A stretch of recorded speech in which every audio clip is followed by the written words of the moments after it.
Mahirap Live ba yan? Hindi, ano lang. Mahirap din yung ganun. Oo. Alam mo, para sila mga pokpo. Yung may asawa na.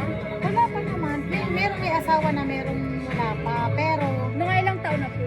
mga ano, para mga nasa 30s, makaigaran mo lang din. Yung babae, ganyan din sa'yo papayat. Pero mas maganda ka doon. Mga ilang taon na yun. Mga ano na yun, siguro. Mga 30 plus na rin siguro yun. Mga ganun. Nakita mo na rin pala sila. Hindi ko pa nakita personal. Dapat nung nakaraan kasi pupunta Paano lang. pa sila na nakita yung itsura? Sa GC nga, may mga post sila na picture, mga video. Kasi inag nga nila ako. Inag-print kasi ako nung uli kabitin niya na yun. Inag-print nga ako. Nangaaway kasi to. Yan ka dito, Bibi. Ang hirap sa wala nito. Ay ka dito. Nagkakaanin ko lang yung kalagyan sa Tapos sabi ko doon yung mga lalaki nag-lift. Bakit kayo nag-lift doon sa ali kapitan niya na GC? Sabi nila, puro na lang daw kasi inuman. Ay, mahirap yun. Magsiswimming tapos inuman. Ang yabang pati ng babae, mayabang siya. Akala mo kung sino magaling mag mayabang talaga siya. Ang dating niya na mayabang.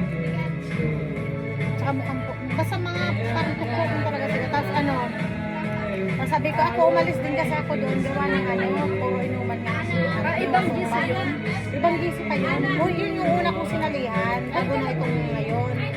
Tapos sabi nung lalaki, kaya lang naman nagkakaroon ng maraming alak doon dahil sa mga lalaki kasama nila.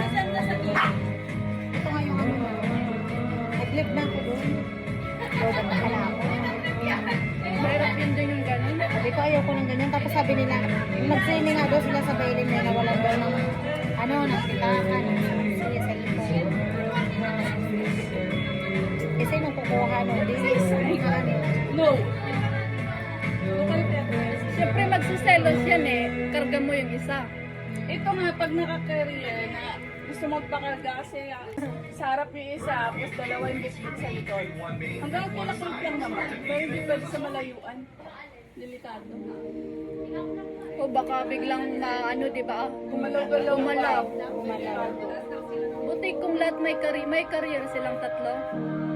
Dalawa lang. Kung may box ka sana sa likod, pwede yan. Olivia Duterte? Kaso, Pero pwede. Mga magalaw-galaw yan sila. Gumagalaw-galaw yan. Tsaka masilip na rin. ayun na. Ito yung una kong gising sinalihan. Bakit? Ay, naku, yung taga-Peres Logo. Ginamit niya lang yung profile na hindi talaga Hindi yan. yan. May GC kasi akong sinalihan. Sinali nila ako doon. Ang may-ari na nito, yung likabitin niya, taga Hugo Perez. Nag-click ako doon kasi nga, mga pukpuk naman mga naan doon. Tapos puro inuman. Ano yung daw? Puro lang din. Napakalalang din nila sa lalaki, mga video pati nila. Ay, mahirap O yun. kaya nag-live ako. Tapos, Ay, parang si oo, Sino ba yun? tawan mo din, pero mas maganda ka doon. Yung babae wala, yung likabitin niya. Pero yung mga tropa-tropa niya, maharap nila sa lalaki. Mga maharap nga. Ang dami, tapos yung nagsipag-live yung ibang mga lalaki doon. May mga asawa na. Tapos ako nag-live na rin. Baka yung mga asawa. Tapos ngayon, yung GC na yon ang may-ari, yung sila, nakita doon lang din kayo doon. Kasi nga, yung mga pinag-add ko doon ng mga lalaking iba, taga doon sa GC na yon. Mababait. Mabait din naman. Kaya pag nag-chat sila doon sa kabila. Kaya natatawa sa kwentuhan mo. Nandito ka rin pala.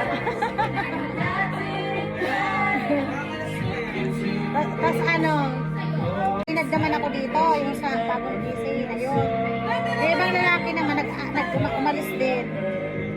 Tapos yun, ito yung video, ayan yung babae. Ito yung babae. Diba, hindi na kasi sila. Nakakunay ka ba dito? Hindi. I-search